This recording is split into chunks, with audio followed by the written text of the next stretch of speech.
Next we want to have a bit of a cover off with talking about cornering, which to me is the fun part of riding a motorcycle. People go looking for nice windy roads on the weekend. Old Pacific highways, cutty roads, these nice windy mountain sort of roads. It's also the most common bike accident. It's a single vehicle on a curve. Generally there's nobody else involved in that. Usually it's the rider setting themselves up for a bit of a disaster. Stayed up late watching Valentino and Casey doing it and got a bit carried away with it all the next day. I want to get halfway around the corner feeling like I'm going just slightly too slow, because it's really easy to speed up from there. It's very hard to slow down to mid-corner.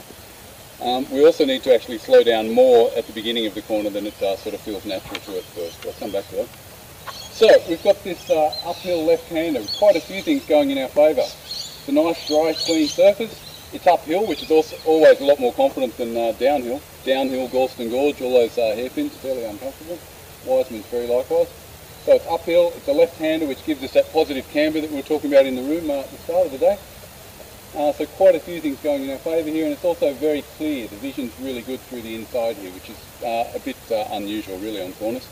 Generally there's a corner here because there's something in the way there which stops us from seeing. That's why the corner's going around that way. So with that in mind, I'm going to get better vision through the curve by starting right out wide here. So I can see the corner from way back down there somewhere, and I should be starting to come up with a few ideas about the corner, trying to assess the corner. What's in my favour, what's against me. So it's uphill, it's the positive camber thing here. It's also fairly tight. So I should be slowing down and changing down gears before we actually lean into the corner there.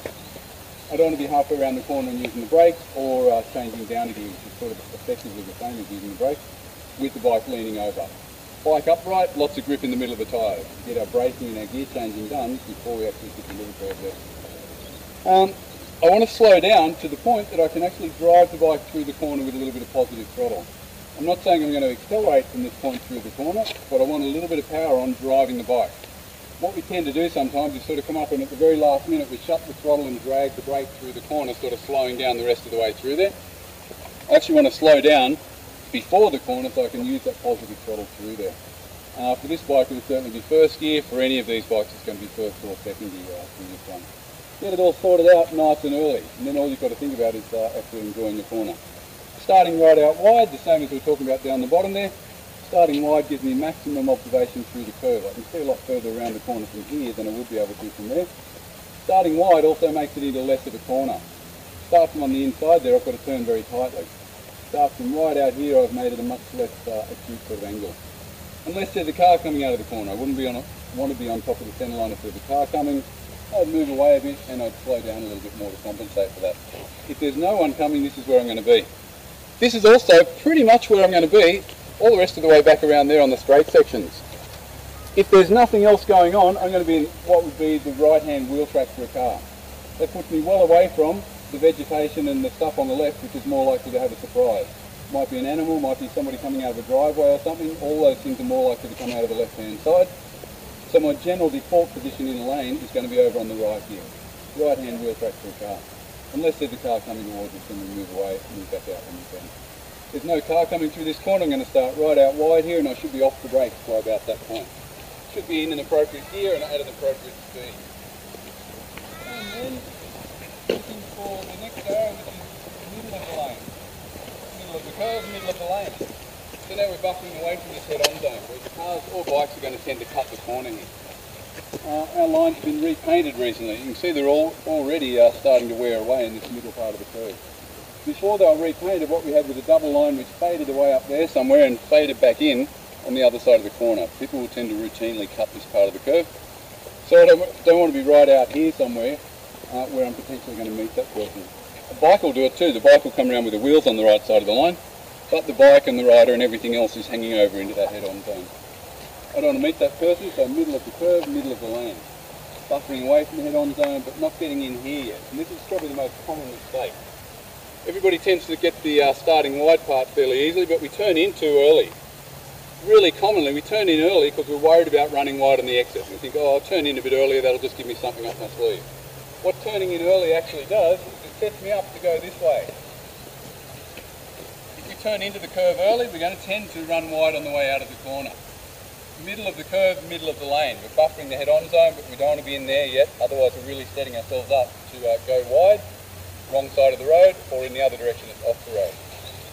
So we're from the outside there, off the brakes, appropriate gear and speed, to the middle, buffering the head-on zone, and I want to finish nice and tight on the inside here.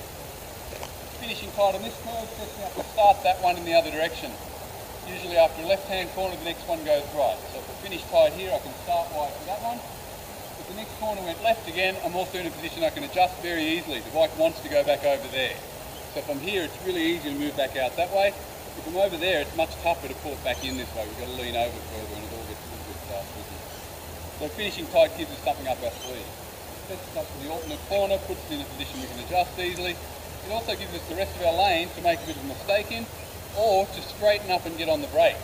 I can't brake hard with the bike leaning over, but if I'm on the right corner path, I could now straighten up and use the rest of my lane to go upright and wash off speed. Same in the other direction, the less popular downhill right-hander. Adjusting speed and gears nice and early, starting right out wide here, middle of the curve, middle of the lane. Don't want to be over here on the head-on zone, and we also don't want to be here where we're really setting ourselves up to run wide on the exit there. The curve into the lane, end of the curve, finishing nice and tight on the inside there, unless there's a car coming up the hill, but it'd be very easy to adjust it back out because the bike wants to go back out to the outside. So we always plan on finishing on the inside because we can easily adjust that out. If we're struggling out on the outside of the curve somewhere, it's very hard to pull it back in from there. So we slow down, change down, start wide, buffer, finish tight. Slow down, change down, start wide, buffer, finish tight. On the scooters, obviously not changing down, but we want to slow down enough on the brakes that we can actually have a little bit of power through the curve. Not accelerating through there, we accelerate out of the corner, not through it, but we want a little bit of power just driving the scooter along.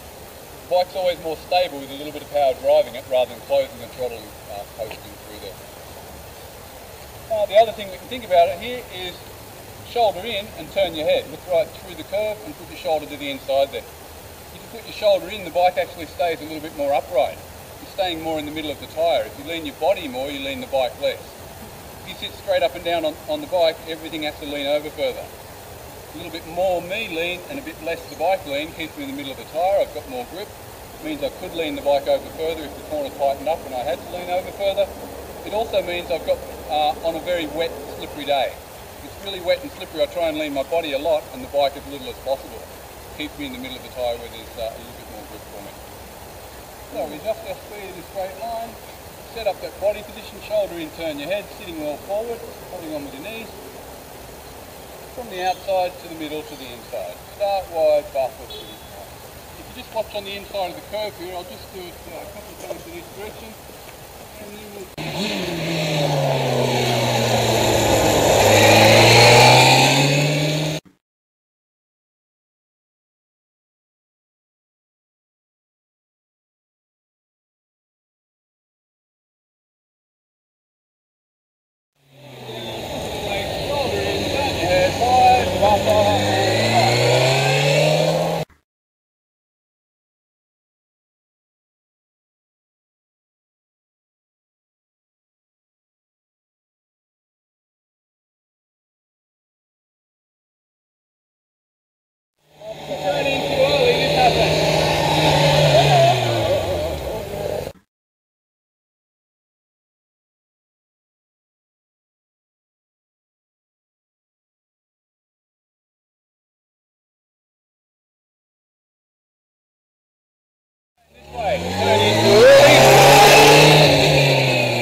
So most common mistake we see, whether it's this course or whether it's our most advanced course, is people just starting their curve too early, and the more your speed starts to come up, the more likely you are to be just heading wide on the exit there. Which is sort of counterintuitive, because at first we turn in early because we're worried about running wide, and that just sets us up to do exactly that. So try and see the arrow from well back. As you're getting close to that one, try to be seeing the next one.